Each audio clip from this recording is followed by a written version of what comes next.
Ladies and gentlemen, friends and colleagues, let me ask you a question to begin. What happens when an empire built on military dominance suddenly faces the reality that it can no longer dictate terms unchallenged? What happens when nations once seen as secondary begin to assert themselves and the so-called superpower is reduced to begging its allies for political and financial support? That is precisely what we are witnessing today in the Middle East and across the globe. The headlines capture it all. Egypt pushes back against Israeli militarism. China's missiles signal shifting global power as Netanyahu pleads for U.S. support. Egypt's recent defiance against Israeli militarism is more than a diplomatic gesture. It is a pivotal moment in the political landscape of the Middle East, one that could reshape the balance of power in ways that reverberate far beyond the region. To understand its magnitude, we must first recognize the historical context. For decades, Israel's ability to act militarily, often without significant consequences, has been underwritten by the steady hand of American support. Washington's billions in annual aid, combined with its shield at the United Nations and its willingness to supply advanced weaponry, have allowed Israel to pursue policies that many of its neighbors regard as aggressive or expansionist. Egypt's decision to openly push back, therefore, represents not merely a policy disagreement, but a public challenge to the architecture of power that has defined the Middle East since the mid-20th century. Why now? Why would Egypt, a nation that has long balanced its own domestic challenges with regional diplomacy, risk antagonizing both Israel and, by extension, the United States? The answer lies in both internal pressures and external opportunities. Domestically, Egypt faces growing public frustration with Israel's treatment of Palestinians, particularly in moments of heightened violence in Gaza and the West Bank. By asserting itself against Israeli militarism, Cairo taps into a reservoir of popular anger and positions itself as a voice of justice, reclaiming legitimacy at home. Externally, the shifting global balance of power, signaled most visibly by China's rising presence, creates space for regional players to step outside Washington's shadow. Egypt sees an opening and it is seizing it. Here's the hook. This is not just about Egypt and Israel. This is about the symbolic act of saying no to a system that has long demanded ways. For decades, Arab states were compelled to either accommodate Israeli militarism or remain silent, fearful of losing U.S. funding or diplomatic protection. Egypt's defiance is therefore a precedent, a signal that the era of unquestioned Israeli impunity may be waning. Imagine what happens when one nation decides to step outside the script. It emboldens others. It tells regional actors that they, too, can challenge the status quo. Consider the timing. Israel, under Prime Minister Netanyahu, is already under significant strain, politically divided at home, diplomatically isolated abroad, and increasingly dependent on American resources. Egypt's resistance lands like a blow to Israel's image of invincibility. It reminds the world that power, even when propped up by military superiority, is not absolute. It can be questioned. It can be resisted. And once it is resisted, the illusion of inevitability collapses. But let's look even deeper. Egypt's pushback is not merely rhetorical. It reflects a strategic recalibration. Cairo understands that multipolarity, the distribution of power across several nations rather than concentrated in Washington, is no longer a hypothetical future, but a present reality. China's economic influence across Africa and the Middle East is growing. Russia remains an active player in the region, and the United States faces fatigue from its endless involvement in foreign conflicts. Egypt is reading the tea leaves. By standing up to Israeli militarism, it signals both to its citizens and to potential new allies that it is ready to shape, rather than merely endure, the new global order. There is another hook. We must not overlook the moral dimension.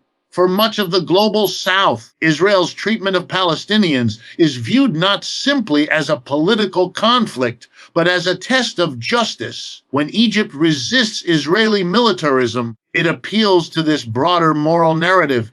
It transforms a regional dispute into a symbol of resistance against oppression, imperialism, and unchecked military power. And symbols in politics matter as much as missiles. They inspire, they mobilize, they reshape the language of international debate. What makes this moment even more compelling is its unpredictability. How will Washington respond? Will it punish Cairo economically, or will it tread carefully, wary of pushing Egypt further into China's orbit? How will Israel react, through diplomatic channels or through further escalation? And perhaps most importantly, will other nations in the Middle East take Egypt's defiance as a cue to reevaluate their own relationships with Israel and the United States? The answers to these questions will determine whether this moment becomes a fleeting headline or the beginning of a new regional paradigm. In short, Egypt's challenge to Israeli militarism is more than a policy dispute. It is a statement. It is an act of defiance against a decades-old order. It is a gamble on a shifting world where U.S. power is no longer absolute,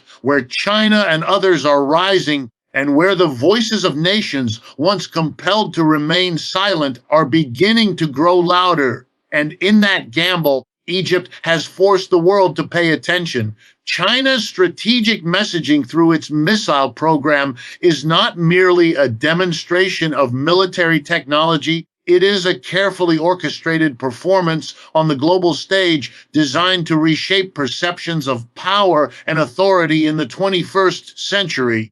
To the casual observer, a missile is a weapon. To Beijing, however, a missile is also a statement, one that communicates resilience, deterrence, and ambition without requiring a single shot to be fired. The timing, the visibility, and the symbolism of showcasing these missiles are as important as their technical specifications. Each test launch or public display is less about war and more about politics, signaling to allies and adversaries alike that the balance of power long dominated by Washington is beginning to tilt. Why missiles? Why now? The answer lies in the changing global climate. For decades, the United States has projected power through its unmatched military presence. Carrier groups circling the seas, bases scattered across continents, and advanced weaponry serving as both shield and threat. By unveiling and publicizing its missile advancements, China sends a clear message: it, too, can wield hard power on a scale that rivals Washington. This does not mean Beijing is preparing for immediate confrontation. Rather, it is reminding the world that it cannot be ignored, sidelined, or treated as a secondary power. In an era where symbolism can move markets and alter alliances, the missile is not just a weapon but a megaphone. Here's the hook. These missiles are as much about hearts and minds as they are about steel and firepower. Think of them as diplomatic instruments disguised as military tools. Every headline about China's new missile systems, every analysis about their range or capability feeds into a larger narrative. China is rising, China is capable, and China is willing to stand toe to toe with the United States. That narrative alone reshapes how smaller nations, especially in Africa, Latin America, and the Middle East, calculate their allegiances. Why remain tethered to Washington's orbit when Beijing offers an alternative,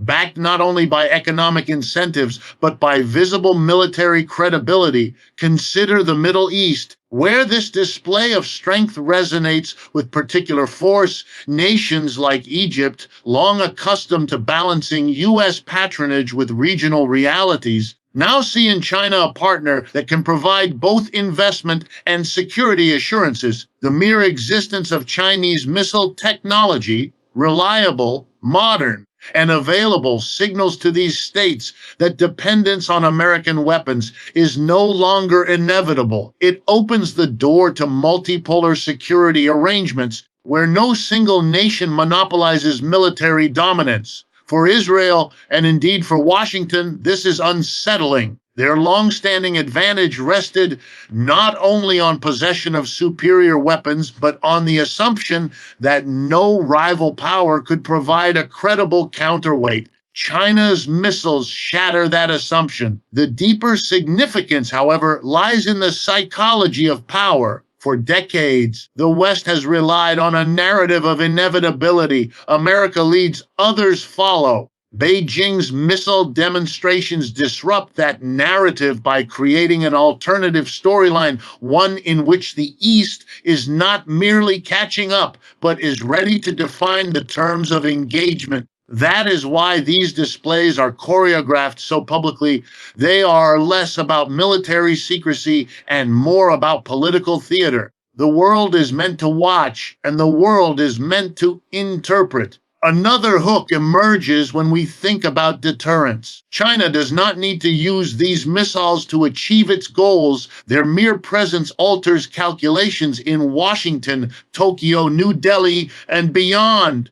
A weapon unused but recognized is often more powerful than one expended in battle. The fact that U.S. military planners now must consider the reach, precision, and capability of Chinese missiles means that Beijing has already succeeded in changing the strategic conversation. This is deterrence not as a static concept, but as a dynamic force, a rebalancing of fear, respect, and caution. The ripple effects extend into economics as well. Global markets, trade partnerships, and energy corridors are influenced not just by contracts and supply chains, but by the perception of stability and strength. A nation that can protect its interests militarily is more attractive to partners seeking reliable alliances. When China unveils its missile capabilities, it is also unveiling itself as a guardian of the investments it pours into Africa, Central Asia, and the Middle East through its Belt and Road Initiative. The message is unmistakably China does not just build ports, roads,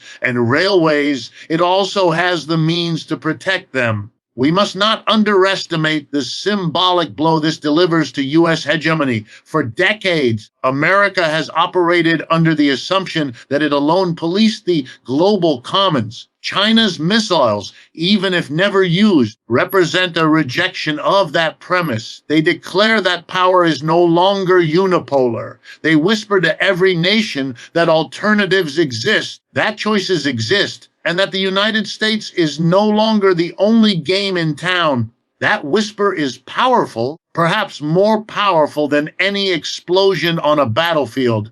Netanyahu's dependence on U.S. support is not a passing moment of diplomacy. It is a revealing crack in the facade of Israeli strength. For decades, Israel has cultivated the image of being self-reliant, technologically advanced, and militarily invincible. Yet beneath this image lies a structural reality.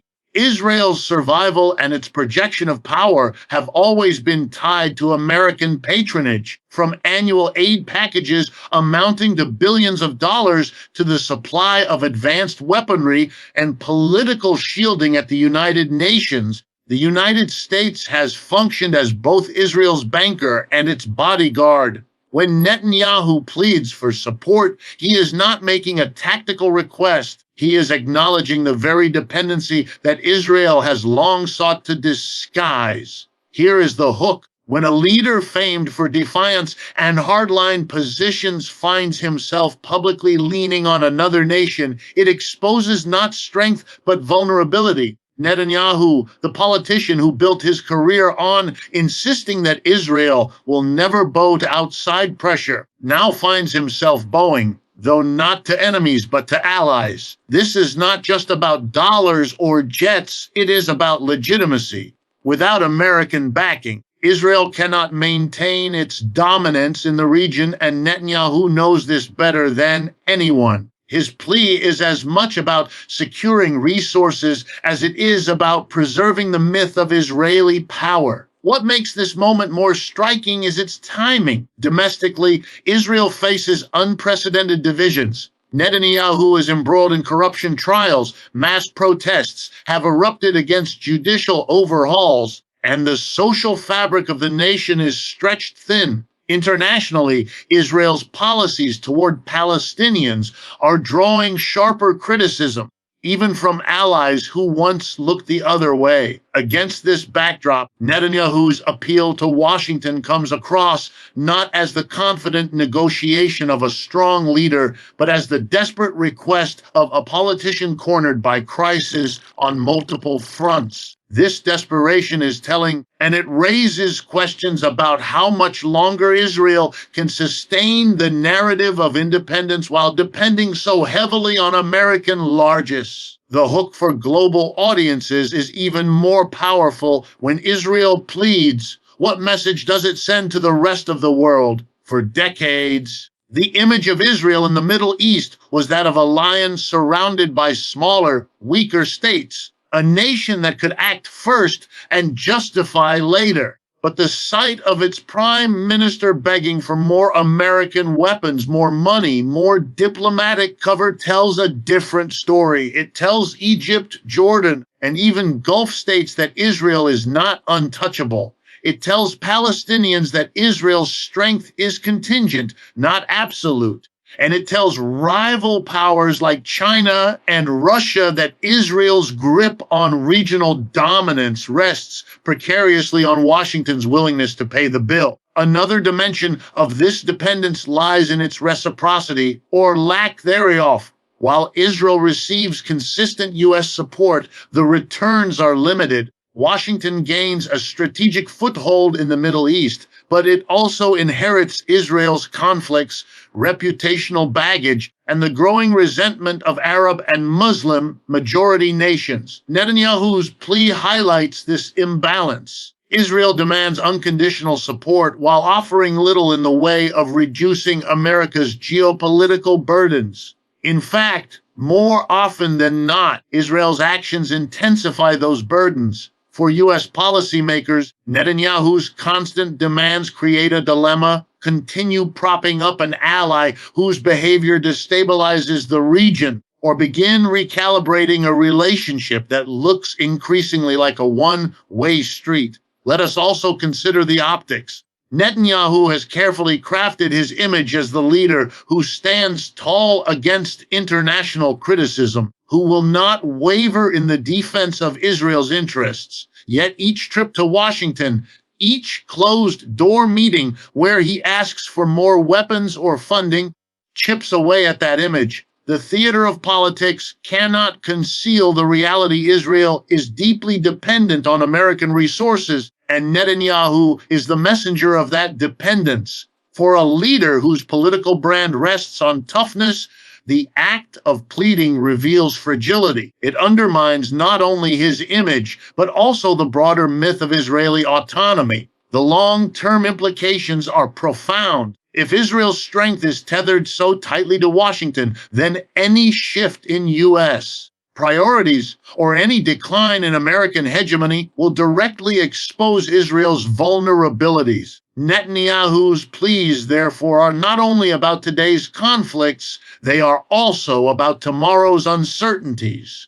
What if American voters grow wary of endless foreign aid? What if China or Russia offer rival states support that Washington cannot counter? What if U.S. economic strain forces budget cuts that touch even the sacred cow of Israeli aid? These questions are not hypothetical, they are looming realities. Netanyahu's dependence highlights just how unprepared Israel may be for a world in which U.S. dominance is no longer guaranteed. In the end, Netanyahu's appeals to Washington are more than diplomatic routine. They are confessions of dependence, of vulnerability, and of a crumbling myth of independence. And as every confession does, it changes the way others see you. Israel, once cast as the unshakable power of the Middle East, now looks like a nation whose strength is rented, not owned.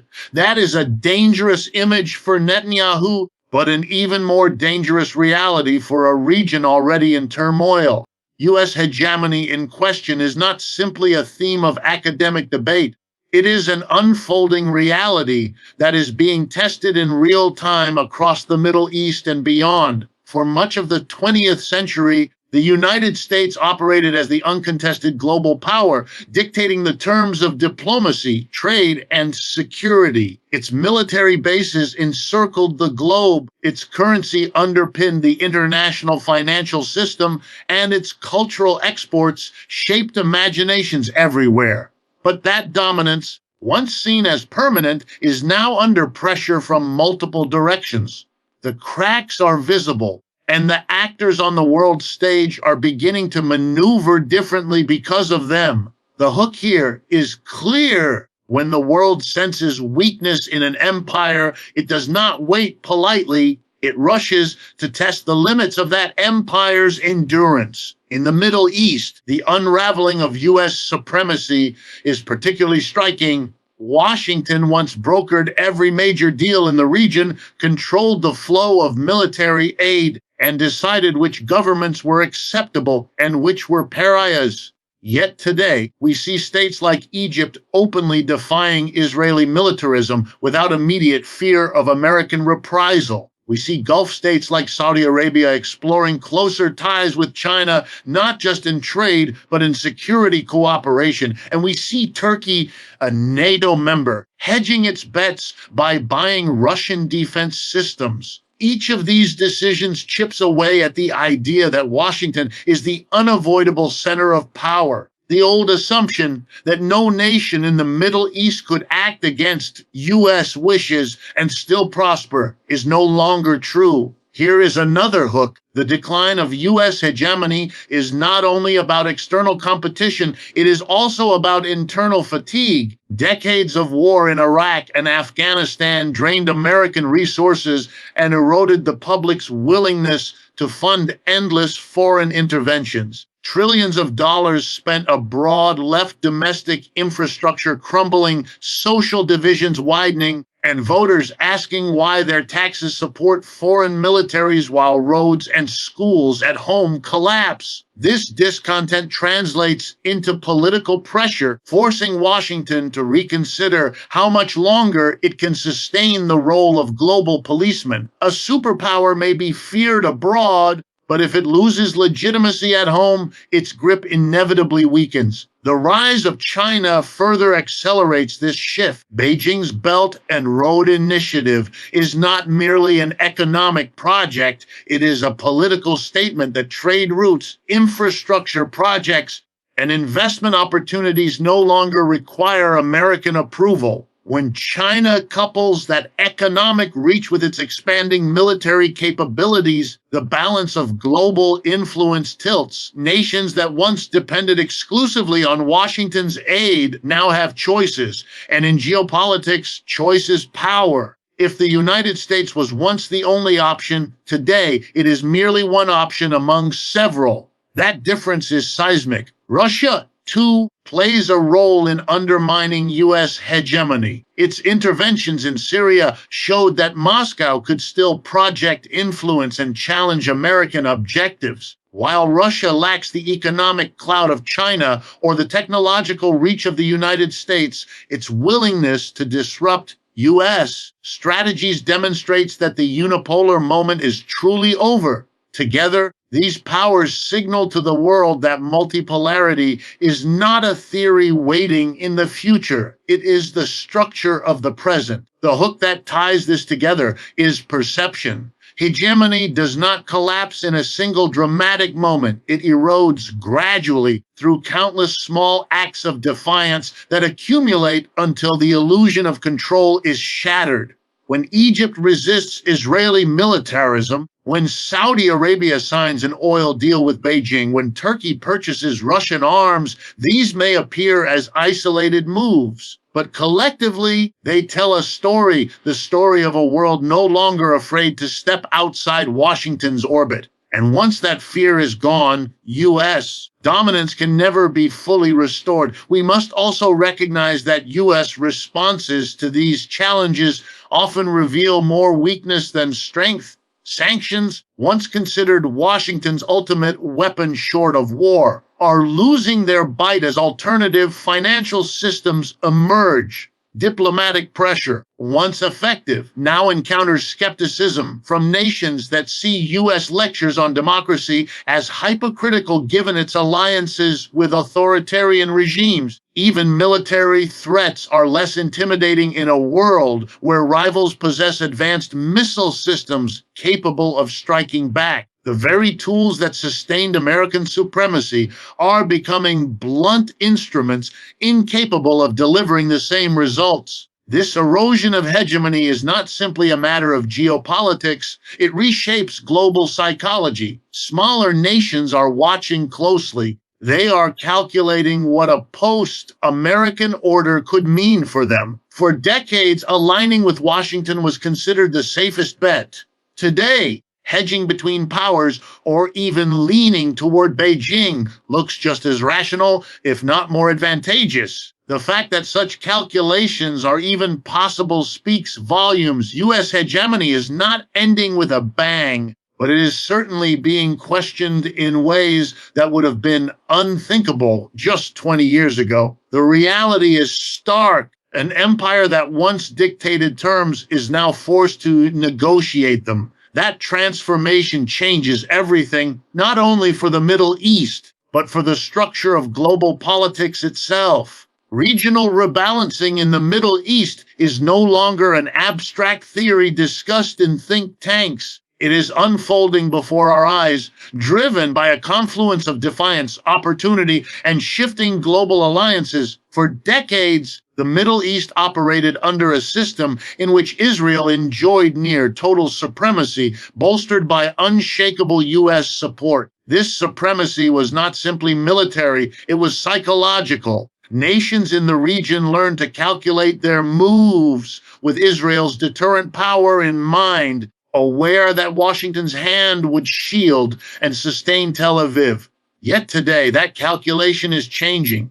Egypt's resistance, China's growing presence, and the willingness of other states to diversify their alliances all signal that Israel's uncontested dominance is giving way to a new balance. The hook is this: when a long-standing hierarchy begins to wobble, every player sees an opening to renegotiate its place on the chessboard. Egypt has emerged as a symbolic and practical driver of this rebalancing. Its decision to openly challenge Israeli militarism represents a break from the traditional script, one where Arab states kept resistance muted to avoid American wrath.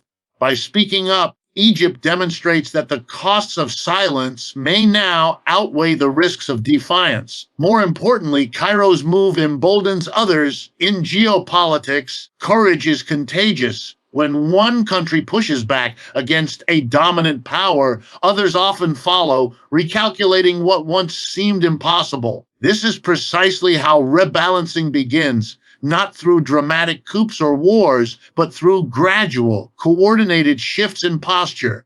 The role of China cannot be overlooked. Its growing economic and military footprint in the Middle East provides a counterweight to U.S. dominance, offering nations in the region new choices in trade, security, and diplomacy. For countries like Saudi Arabia, Iran, and even smaller Gulf states, Beijing represents not just an investor, but an alternative pole of power. The mere availability of such an option forces Israel and Washington to rethink how they wield influence.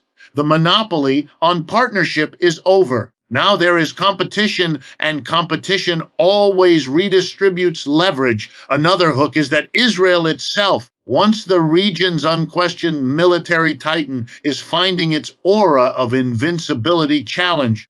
Netanyahu's appeals for American backing expose a dependency that weakens Israel's regional image. When adversaries and neighbors see the strongest player leaning so heavily on outside help, the psychological balance shifts. Israel remains formidable, but it no longer appears untouchable. The myth of its absolute dominance is cracking, and in politics, myths matter as much as material reality. When the myth collapses, so too does the restraint it once imposed on others. This rebalancing also reflects deeper generational and societal shifts. Populations across the Middle East, particularly younger generations, are increasingly aware of the global order's changing dynamics. They see China rising, Russia disrupting, and the United States losing some of its grip. They pressure their governments to adopt policies that reflect this new multipolar reality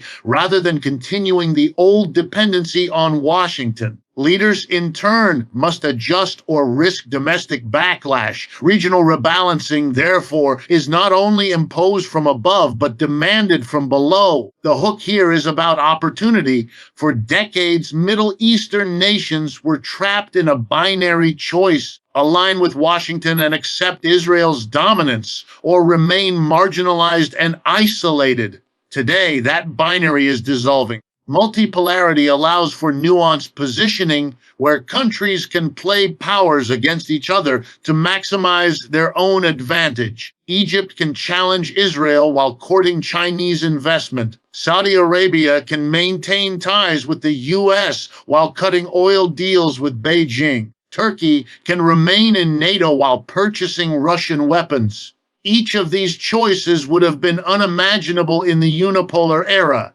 Now, they form the building blocks of a new regional order. At the same time, rebalancing does not mean peace or stability. On the contrary, when hierarchies shift, uncertainty rises. Israel may feel compelled to double down militarily to reassert its dominance. The United States, fearful of losing influence, may attempt to reassert itself through sanctions, military aid, or even new interventions. China, eager to solidify its role, may extend its military footprint further into the region. The danger of escalation lurks behind every shift, yet even in this danger lies proof of change. The fact that the old rules no longer guarantee obedience shows how deeply the balance has already moved. Regional rebalancing is, at its core, about agency. Nations that once felt compelled to act within narrow boundaries now see wider horizons. They are no longer mere subjects of U.S.-Israeli power. They are actors capable of shaping their own futures. The ripple effects of this newfound agency are profound. It forces Washington to reconsider its strategies, Israel to confront its vulnerabilities, and rising powers to define their roles more clearly. The Middle East is no longer a stage dominated by one actor. It is a contested arena where multiple voices, choices, and ambitions compete. That competition is the essence of rebalancing, and it is rewriting the region's political map in real time. Rising global tensions are no longer distant storms gathering on the horizon. They are here, shaping headlines and altering the calculations of governments across the world. The Middle East has always been a fault line for international conflict, but in the current moment, its tensions are magnified by the erosion of U.S. dominance, the rise of new powers like China, and the willingness of regional actors to challenge old hierarchies. What makes this period particularly dangerous is that we are not witnessing the smooth transition of power from one dominant nation to another. Instead, we are living through the turbulence of multipolarity, where no single power can dictate outcomes and every actor is compelled to assert itself more forcefully. The hook is stark. When no one holds uncontested authority, the risk of collision grows exponentially. Israel's increasing reliance on American support at a time of rising resistance from Egypt and others is a microcosm of the broader instability. A nation once seen as unassailable now appears cornered, and history teaches us that cornered powers often lash out. For Israel, the temptation to escalate militarily, to demonstrate strength and reestablish deterrence is ever present, yet such moves would not occur in a vacuum. They would invite reactions from neighbors emboldened by the shifting balance, and they could draw in global powers eager to assert influence. A single act of aggression, once manageable under American hegemony, could now spiral into a confrontation involving multiple states with competing patrons. China's growing presence intensifies this tension. Its missile advancements, its investments in infrastructure, and its expanding role as a security partner create alternatives to U.S. dominance. But those alternatives come with friction. Washington views Beijing's encroachment into the Middle East not as benign competition, but as a direct threat to its strategic position. The result is a region increasingly pulled between rival global powers, with local disputes serving as flashpoints for broader rivalry. The hook here is chilling every border skirmish, every oil deal, every arms purchase now carries the potential to escalate into something far larger. Because it is no longer about two neighbors arguing, it is about rival empires staking claims. Russia, though weakened by its own economic struggles and ongoing conflicts, adds another layer of instability. Its intervention in Syria was a reminder that Moscow remains willing to challenge U.S. designs in the region. For Washington, this means navigating a complex environment where two major powers, China and Russia, are willing to contest its influence simultaneously. For regional states, it creates opportunities but also dangers. Aligning too closely with one power risks alienating another, and hedging between them raises the risk of being drawn into conflicts not of their own making. The room for miscalculation expands, and with it, the danger of escalation. The domestic politics of major players only heighten the risk. In the United States, growing public fatigue with foreign entanglements collides with Washington's instinct to preserve global dominance at all costs. This tension produces inconsistent policy calls for retrenchment coexist with demands for intervention, creating a volatile mix. In Israel, internal divisions weaken political stability, making leaders more likely to use external conflict as a distraction from domestic crisis. In Egypt and other states, rising public anger at perceived injustices forces governments to adopt bolder positions, even at the risk of confrontation. These domestic pressures feed into the international system, making compromise more difficult and escalation more likely. The economic dimension cannot be overlooked. Energy markets remain a critical driver of global politics, and as nations like Saudi Arabia and Iran reassess their relationships with both Washington and Beijing, the potential for disputes over production, pricing, and supply chains grows. Energy has always been a source of leverage and conflict in the Middle East, but in a world where multiple powers seek to control the flow, the competition sharpens. Add to this the weaponization of trade sanctions and financial systems, and we find that economic tools once used to manage disputes are now sources of conflict in themselves. The hook that ties all these threads together is uncertainty. In the past, even amid crisis, there was a sense that Washington's dominance could impose limits and prevent total collapse. Today, that safety net is fraying. No single power has the ability or the credibility to enforce order. Instead, the system is fragmented, with every actor forced to look out for itself. In such an environment, mistrust deepens, alliances shift unpredictably, and the likelihood of confrontation multiplies. Rising global tensions then are not the byproduct of one conflict or one rivalry. They are the cumulative result of a world in transition where old powers refuse to retreat, new powers demand recognition, and regional actors seize the opportunity to renegotiate their place. This volatile mix ensures that the stakes of every crisis are higher, the risks of escalation are greater, and the margin for error is smaller. In this fragile balance, even a spark can ignite a firestorm, and the world watches nervously, knowing that the next misstep may not remain contained.